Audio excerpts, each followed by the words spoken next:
Getting from point A to point B can be a challenge for all of us. But when it comes to our most precious cargo, our children, safety rises to the top. More than 25 million children are transported to and from school and school-related activities every day. So how are school districts overcoming rising fuel prices and dealing with the bus driver shortages? We'll explore those topics and more in this episode of Educationally Speaking. Greetings and welcome to Educationally Speaking. My name is Mark Edwards, Communications Specialist with Oakland Schools and host of this award-winning podcast. In each episode, we focus on important and engaging topics related to education here in Oakland County, Michigan. If this is your first time listening, I appreciate you tuning in. Please follow Oakland Schools on social media and engage with us. If you're a regular listener, welcome back. Make sure to tell a friend and leave a review wherever you listen to your podcast. Thanks so much for listening. Let's begin. In this episode, we sit down and discuss the topic of K-12 transportation with Tom Korth, Supervisor of Transportation Services for Oakland Schools. Tom, welcome to the show. Thanks for taking some time out of your schedule. Hey Mark, it's great to be here today with you, and I appreciate the opportunity to talk about pupil transportation. So happy to talk about it. I know our listeners are going to learn a lot. I'm going to learn a lot. So you recently joined Oakland Schools, working to oversee a fleet of 1,700 school buses that transport more than 100,000 students from across Oakland County. Sounds like a daunting task. Previously, you served the Chippewa Valley School District. You have an interesting career pathway. Can we just start off by telling our listeners about your background? Sure. My career path kind of began in private business in the corporate sector and eventually becoming an entrepreneur owning my own business in the service industry. I received a bachelor's degree in operations management from University of Detroit, and while I was owning my own business, I took a job as a school bus driver for purposes of having the good medical insurance. Absolutely. And I was a route driver for Chippewa Valley Schools for 13 years. And in Chippewa Valley, we had 100 buses, we had 86 routes and drivers, 4 tech mechanics, and 5 office staff. And during that time, while I was being a bus driver, I went back and I earned my advanced degrees, Masters of Education and an educational specialist, Very nice. So that when I sold my business, I could move into the field of education. So my director eventually retired, and so I interviewed and received the job as Director of Pupil Transportation at Chippewa Valley, where I worked for 3 years. In June of 2022, I left Chippewa Valley and I went over to Jackson Public Schools to gain a little bit of that privatized experience in transportation because they were privatized. So that gave me the practical knowledge and that level of experience. And then in November of 2022, I took the position here as Transportation Supervisor for Oakland Schools. Very good. Well, welcome to Oakland Schools. And so with all of that experience, even with the constant changes, it sounds like you somewhat have a blueprint on how to be successful within this transportation work. Can you walk us through the organizational chart of your department here at Oakland Schools? How many are on your team? What are their roles and responsibilities? And describe some of the areas that you and your team are currently focused on with Oakland Schools and the school districts that we serve across Oakland County. Sure. In my role at Oakland Schools, along with my staff and office staff, I have one person that assists as a transportation specialist. There's another one that assists with software. And we have the opportunity to be able to help each of our LEAs in providing, mandated training from the Michigan Department of Education through curriculum for new bus drivers, as well as driver continuing education, supervisors training. We can also assist the transportation supervisors, the directors, and their staff of drivers in the mandated state reporting of like school bus fleet inventories, researching questions that they may encounter regarding the law, as far as bus stops, types of stops, and bus safety in general. Because at a district level, they're very busy taking calls from parents and other people, and they just don't have the time to do that research. Absolutely. So in my role here, I am working diligently to be able to provide that great communication and value to each of our LEA districts to provide information that they simply, again, don't have time to do on their own. And the hot topics today include things like the clean school bus funding through rebates and grants, providing information on relevant federal and state grants that they can apply for and assist in fleet operations and safety within their LEAs. And lastly, just being available to present to listen and understand their concerns so that I can provide assistance to them, because I have that managerial experience. I have those life skills of handling difficult calls, dealing with conflict management with staff and community, and helping solve problems and bring resolution and compromise in a situation. Well, not to mention, it helps. You've been behind the wheel. Exactly. And so that just gives you credibility and adds to your expertise and builds trust with your team, I assume. Yeah, 28 LEAs, so it's a daunting task, but building relationships with them and looking forward to working with them. Yeah, I believe everything that we do in education is relationship-based, and so you and your team, you're fielding calls, you're providing training, you're doing research, you're just a huge support to these districts, and I'm sure they're happy to work with you. Having two daughters of my own, my mind always tends to focus on safety on the school bus, whether it's at the bus stop and definitely when those buses are in motion. So how can families, the community, and really just the general public help keep our kids safe when they're being transported to and from school and school activities? So probably the most important thing is for all stakeholders in our community, parents, students, to understand the relevance of safety in transporting students by understanding and then communicating to their children, grandchildren, why we have certain rules at bus stops or on the school bus itself. That teamwork of collaboration will help reinforce safety in maintaining distances for student boarding at the bus stop and staying properly seated on the school bus. And additionally, all of our community needs to understand the traffic control signals that are on our buses with the overhead red stops and the hazard signal lights that are displayed at different stops throughout our districts to keep both the students and the drivers safe while maintaining safety on the road. So important. And I know that if you go to your favorite search engine and you put in school bus safety and school bus lights and things like that, you'll get nice diagrams and infographics. So if you're listening and you're unsure of when you need to stop or how far behind a bus you need to maintain, go online and kind of take a look and do a search, because I think you'll get some good information and you could help keep our kids safe, which is what we ultimately want to do. Great advice. I don't want to spend too much time on this because I'd like to focus on what's ahead rather than what's behind us, but I would be remiss if I didn't bring up the amazing work of transportation professionals, drivers, and supervisors throughout the pandemic. So can you speak to the work that was performed during that time? Because I think sometimes it could be overlooked. I know that some buses were providing portable Wi-Fi to neighborhoods, helping with food distribution. Tell our audience a little bit more about the work that they did during the pandemic. So thanks for asking that question, Mark, because this gives me an opportunity to absolutely brag about our tremendous drivers, our transportation office and administrator staff, all those that worked tirelessly through the pandemic challenges in order to feed and service all of our students and all their families. During the pandemic, I was at Chippewa Valley Schools, and I, along with transportation supervisors and directors throughout our state and country, really, I literally at one time had 5 different scenarios regarding routing on my desk, and we were just waiting for which plan was going to be implemented. Was it going to be like, okay, alternate addresses?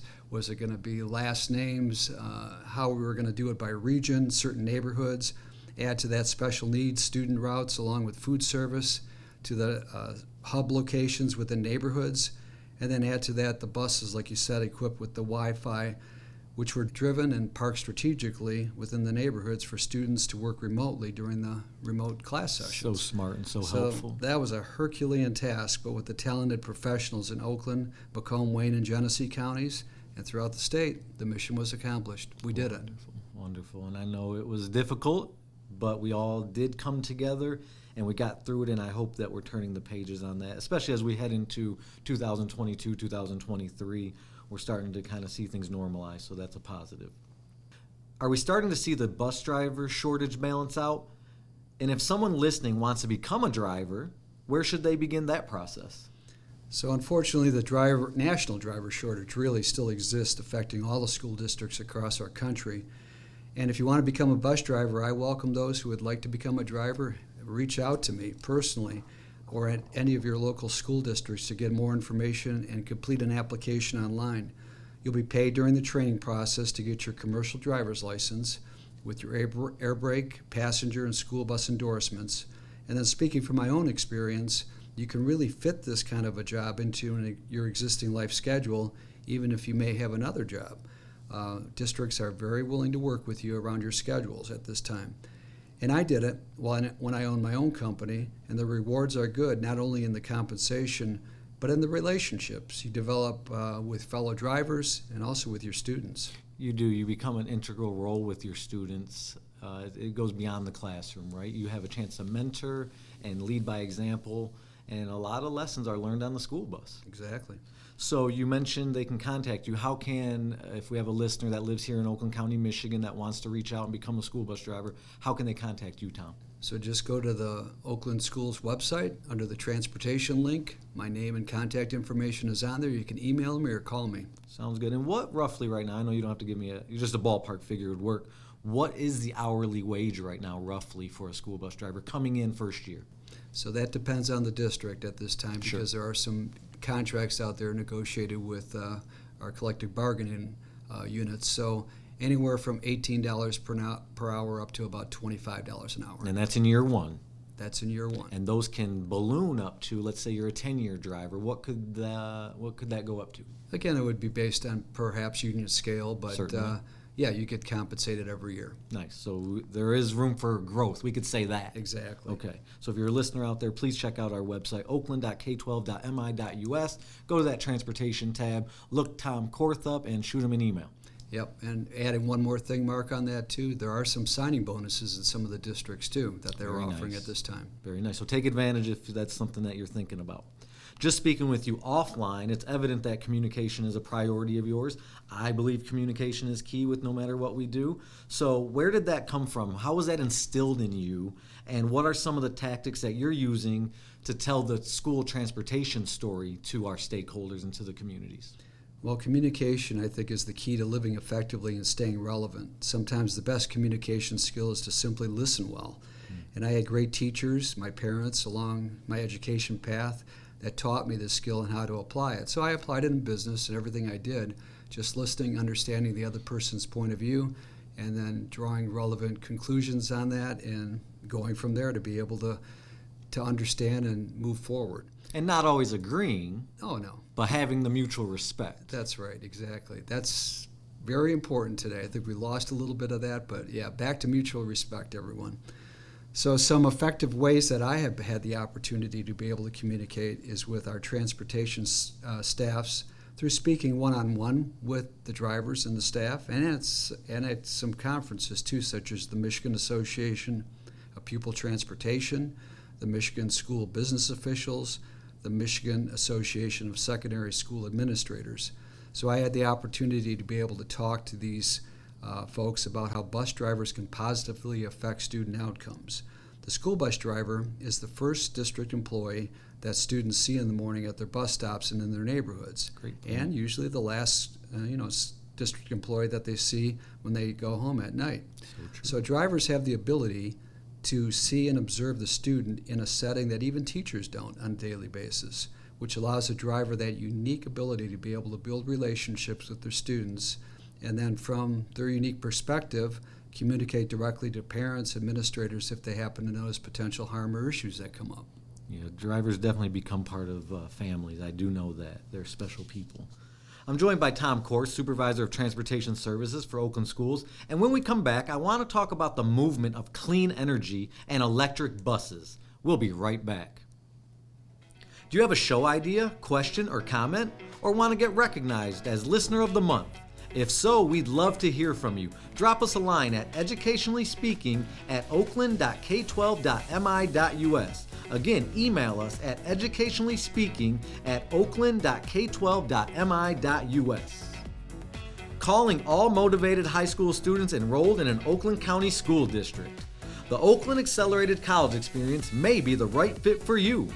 Students accepted into the Oakland ACE program can earn as much as an associate's degree or up to 60 credits for transfer. There is no cost or fees to the student or family. Visit oaklandace.org for more info. Again, oaklandace.org for more information. Welcome back to Educationally Speaking. I'm your host, Mark Edwards, and I'm joined by Tom Korth, Supervisor of Transportation Services for Oakland Schools. Tom, I understand that the EPA has initiated a clean school bus program. Can you provide some details for our listeners? With unleaded fuel prices inflating to, I think, more than $5 a gallon and almost $6 a gallon now, it seems like this is the perfect timing for this work. So I agree, the timing is right, and the federal government has provided unprecedented funding with an opportunity to cash in on $5 billion for school bus purchases and also infrastructure for electric buses. Now, this process is simple in the sense that it's a one-page application through the EPA that needs to be completed by any LEA wanting to participate in the first phase of rebates available. The EPA has established criteria involved in the award process of the funds. However, I believe as electric becomes more and more popular and builds momentum in the next few years, we'll all need to begin the process, which is now available for electric school bus purchasing. So is the EPA accepting these applications currently? Have we applied? How does that work? Do we apply on behalf of the 28 districts? Do we apply just for our own entity, Oakland Schools? How is that working? So I've sent that information to all the individual LEAs, and they have the opportunity to complete that. Each district has to do their own application process, and it's open, and it's staying open until mid-August. So mid-August, so if you're a transportation supervisor out there working for a district, get those one-page applications in. Exactly. It's very rare that we receive for a grant or anything that it's a one-page application. Boy, I agree with you on that. A lot of times. We've filled out grants before. We know what that's about. Yes, sir, long. Yep. And you get audited, and they're keeping an eye on you. And not to say that they shouldn't, but if it's a simple process, take advantage. Exactly. Circling back to fuel prices, it's impossible to fully implement to electric or natural gas, especially in the short term. So how do we help districts save and save revenue now in real time?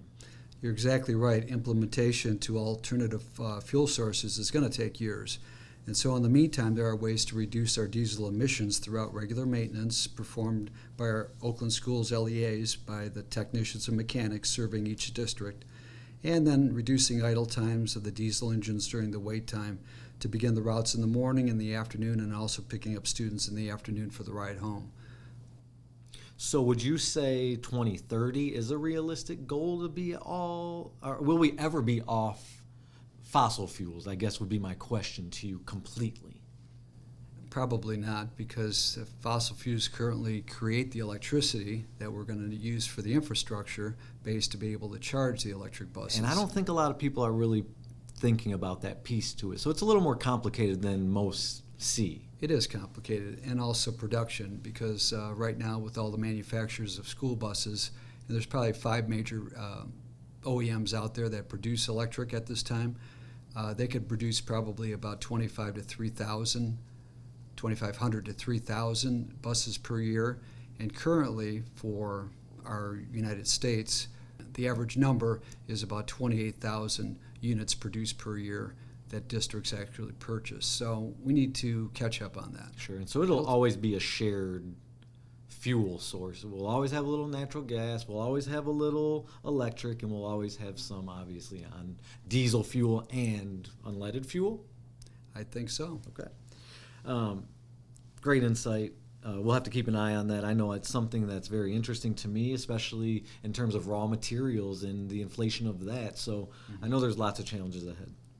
At Oakland Schools, our mantra is every student, every day. So what are we doing to provide high-level transportation services to our special needs populations? So transporting our special needs students does involve an enhanced level of training for our drivers who drive those routes. This additional training involves proper securement of like wheelchairs, seat belts, shoulder belts, vests, and the understanding and information contained in the student's IEP involving the student's safety while they're being transported. So that's another level of collaboration and cooperation that we have to have with our transportation departments and our special services staff members who work with all of us on a daily basis to provide that kind of plan to get the students safely to school and back home again. And a lot of our special service students, they need aides on the bus with them. Are we seeing a shortage of aides, or are we good in that area, or is there more room for growth in that?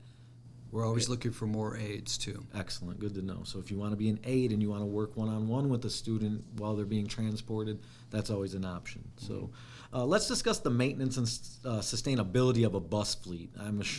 I assume a lot of work goes into that, keeping our buses on the road. So what goes into that work, and who are the individuals responsible?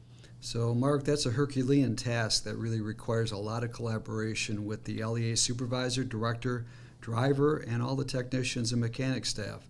So since drivers are assigned buses for their routes during the school year and summer school, The driver is the first point of contact to make certain that their bus is properly maintained. Every day, the driver is required to do a pre-trip that involves physically inspecting the components of the bus for safe travel on the road. And any item that needs service is written up on a work order, and the bus is in the shop for that repair either instantaneously or by the afternoon route or the next day for that repair or maintenance item. So from oil changes to wiper blades, lights, reflectors, the driver is the one person who's the first line to be able to know if their bus is safe to be able to transport students for that day. I can reflect back to when I was at the district level throughout my career and being in the bus garages and speaking with the transportation folks. And I believe, and you can speak to this, is it once a year where the state comes in and they give them a color tag? And I know if it's red, that's no good. Yep. And yellow's good? Yellow's caution, Okay. not as bad as red. Okay. Green is the best. Green is the best. So is it a 3-tier system? Green, is. yellow, red? It is. And red, you're taking that bus off the road and it's getting major repairs? It's getting repaired until it can be re-inspected and back on the road again. Okay. State police have to do that. So that process happens once a year, and each district at this time of the year is preparing for it's an SC 4107 state school bus inventory fleet that they have to turn into the state of Michigan with that on there. The state police come in at different times during the year to be able to inspect different districts and provide those color tags, and hopefully no one's getting red. We're all Right. getting either caution or green. Well, I'm hoping that if you're listening and you're a district representative, I hope you get green. Yeah, We want you to have green. Less to deal with there. Tom, you recently attended the National Student Transportation News Expo in Indianapolis, focusing on school bus safety and technology. When we come back, I'd like to hear about that experience, your takeaways from that conference. You're listening to Educationally Speaking. We'll be right back. Hello and thank you to everyone listening on 89.5 WAHS, 89.3 Lakes FM, radio CMLF.org. Remember, you can download the Educationally Speaking podcast on Apple, Google, and wherever you listen to your podcast, including Spotify. Are you a parent or guardian of a young child? If so, our early childhood team works collaboratively with Oakland County schools, families, and communities to develop a systematic approach to support the development and academic achievement of all children from birth to kindergarten. If you or someone you know is interested in free preschool, call 1-844-456-5432. That number again, 1-844-456-5432. Welcome back to Educationally Speaking. Tom, as mentioned, you just attended a conference in Indianapolis. What did that experience entail? What were your takeaways? And then that information and knowledge that you gained, how and who do you share that with? The School Transportation News Conference, I think, was one of the best conferences I had attended ever. The content was appropriate to our current challenges regarding school safety, It's good to know. electrification, fuel, supply chain, student management, internet safety, and the lineup of speakers were just incredible. One speaker in particular kind of caught my attention. His name is Jason Hewlett, and he spoke about the promise. He even wrote a book entitled The Promise, which encapsulated how we all have something of value to share with our families, co-workers, and the community as we keep the promise to ourselves to share our gifts and talents with other people. He was talking about that we shouldn't hold back and instead share the talents with other people who undoubtedly will benefit from us, just speaking into them.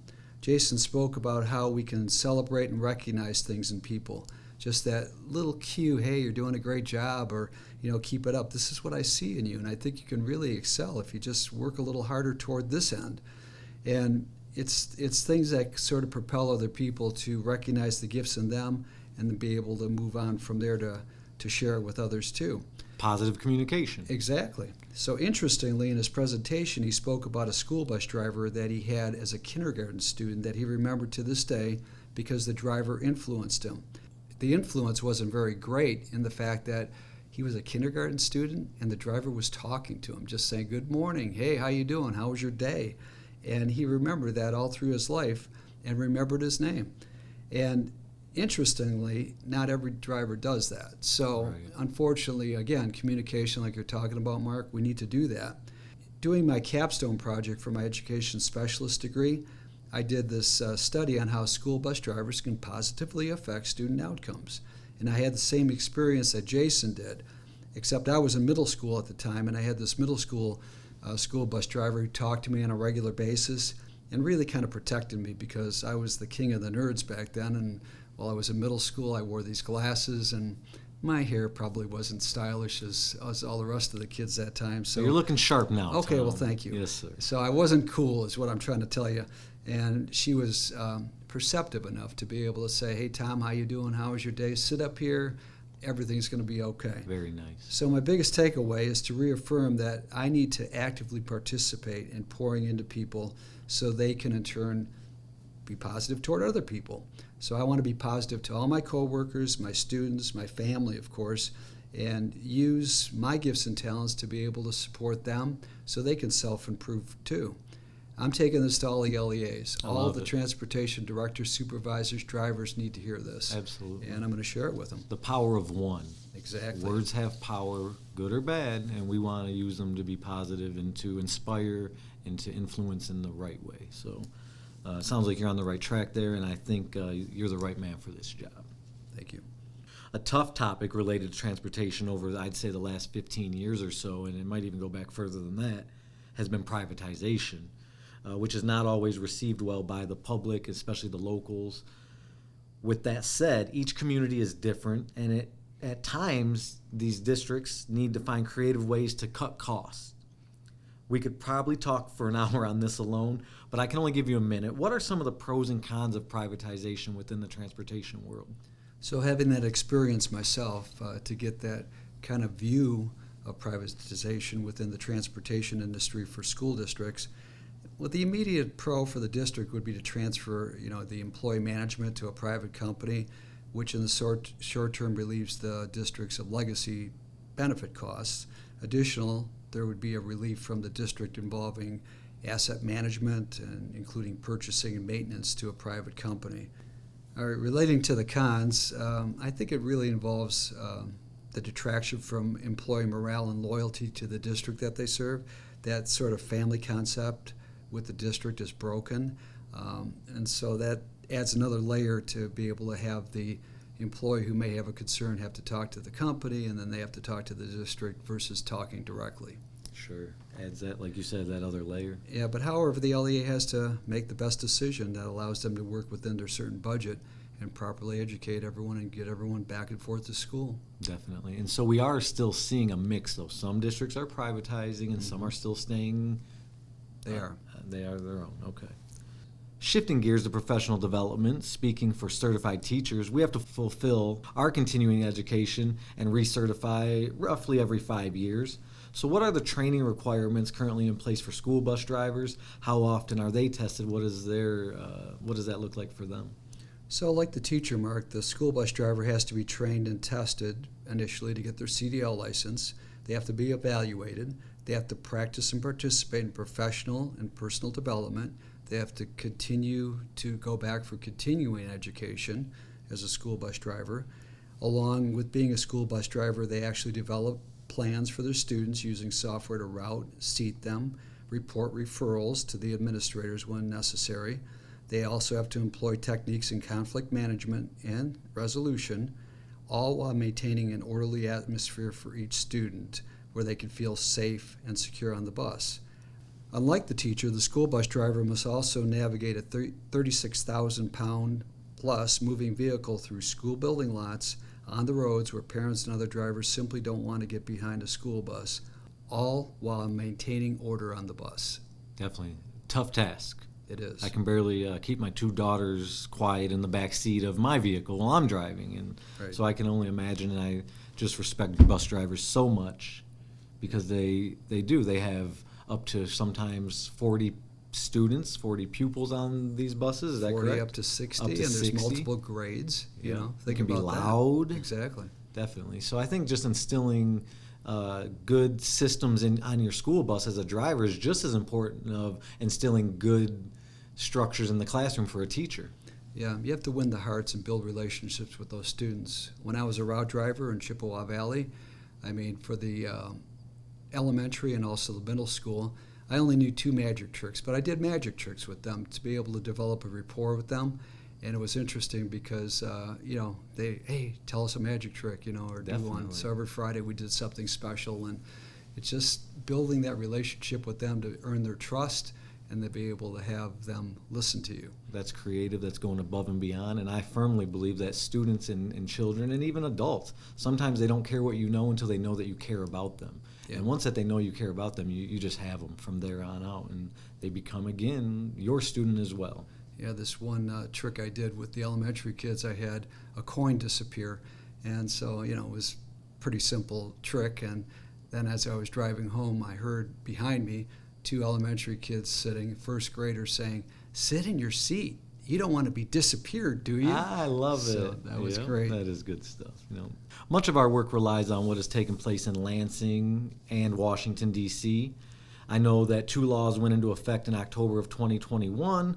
One included holding drivers responsible if they went by a bus unsafely or they blew through the light. It would video them, and police could write tickets based off that video footage, which previously to that law, you needed the officer had to be an eyewitness to that. Correct. And then the other law prevented people from just walking on a school bus without permission, kind of like in our schools where they have to get buzzed in or they have to be welcomed in. So is there any other current legislation that we're keeping an eye on right now that's moving forward? Yeah, Mark, those 2 bills that were passed into law are definitely helpful in keeping all of our students and drivers safe. The current legislation that we're watching is called House Bill 4375, which deals with allowing drivers to return to work following their actual retirement without having to wait 1 year following retirement to be able to return to a job. That involves earnings, and currently we need drivers, so if we can get that down from a year less, just months or anything like that, that would certainly help alleviate some of the shortages, yeah. Because we have drivers who are trained just waiting to come back. Definitely. So it's almost like that retired teacher that wants to come back and maybe a substitute in the classroom. They too, exactly. I believe, have to wait. So hopefully they can get that passed, and it makes a lot of sense in my opinion. Mm-hmm. Let's talk about something fun that takes place in the transportation arena, and I'm referring to the bus rodeos. Did I say that correctly? You did. Rodeo, it is. Rodeos. When did those initiate? When were those created, I guess? Oh, those have been around for a long time, about 25 years. Okay, fun. And so it's basically where drivers from differing communities compete against one another, kind of like their Olympics. Mm-hmm. And I believe that we recently shared one on our social media that came out of Lake Orion School District hosted it. So talk about the bus rodeos. All right. So Lake Orion did host it this year on May 14th, and 7 of our Oakland school districts participated with that. So there's an entrance fee, and you have to bring teams to the competition. So the teams come and they're ready to compete in different bus maneuvers that are set up. And I helped set up the track, so I knew some of them were going to be a little tougher. You had to back a bus through a serpentine sort of series of cones. You had to stop just inches before the white mark, and you can't really see the white mark from the windshield of the bus. You had a proper bus stop location. One that really interested me was parallel parking a bus. Sometimes I have problems parallel parking my car, let alone parallel parking a bus. But there was no lassoing of other buses or drivers, but it was a great challenging day filled with fun, food, and prizes. And Lake Orion worked the entire year to get vendor support, prizes, and Pam King, the Director of Pupil Transportation out there in Lake Orion, her staff needs to be recognized for their hard work. Nice job, and Pam. The team placement this year was first place was taken by Huron Valley, second place Lake Orion, third place Rochester. It's an accumulation of points, and they won. Very nice. Congratulations to Huron Valley. Sounds like a great time. No matter if you win or lose, it's community. It's bringing people together. It's collaboration. It's morale building, and it's what we need. So. Right. Question with that is, I know a lot of times we're seeing on our newer vehicles have sensors and cameras. Are the buses starting to be equipped with sensors and cameras like our other vehicles? Well, we all have cameras on the buses now, internally.